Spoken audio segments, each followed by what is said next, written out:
Lecture 5: Organizing your files using bins. By now, you have imported your video, audio, and image files into your project. However, as you continue to add more content, things can become cluttered quickly. In this lecture, we will focus on why bins matter and how to use them effectively. Good file organization might not sound exciting, but trust me, it saves time, reduces frustration, and helps you stay focused on editing rather than searching for lost files.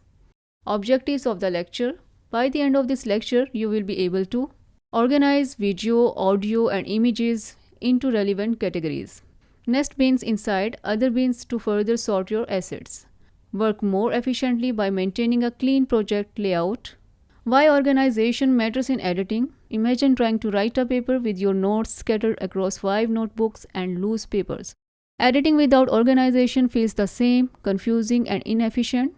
When you are working with multiple clips, sound effects, and graphics, even a short video project can become overwhelming. Using bins helps you stay on top of everything. A cluttered project panel leads to slower editing and more mistakes. Bins help prevent that. Organizing by file type. Let's break down how you might sort your files. In here you can see assets. In this folder you can add fonts, motion graphics, or downloaded elements. Audio. You can add music tracks, sound effects, voiceovers. Images. You can add logos, still photos, background graphics in here. Sequences. Keep your timeline files in one place.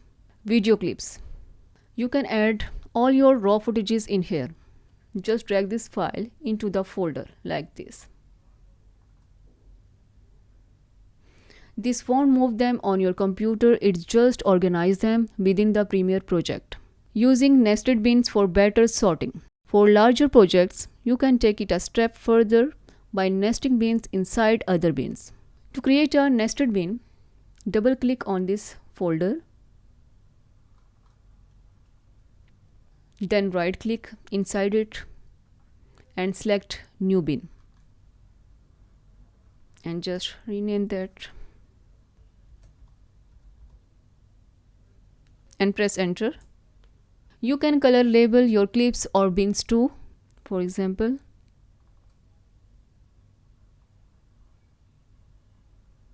if you want to change the clip color on the timeline, then select the clip, right click on the clip and go to label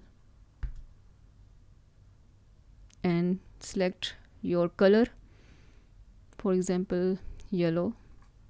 In here you can see clip color has been changed. If you want to change the color of a bin, then right click on the bin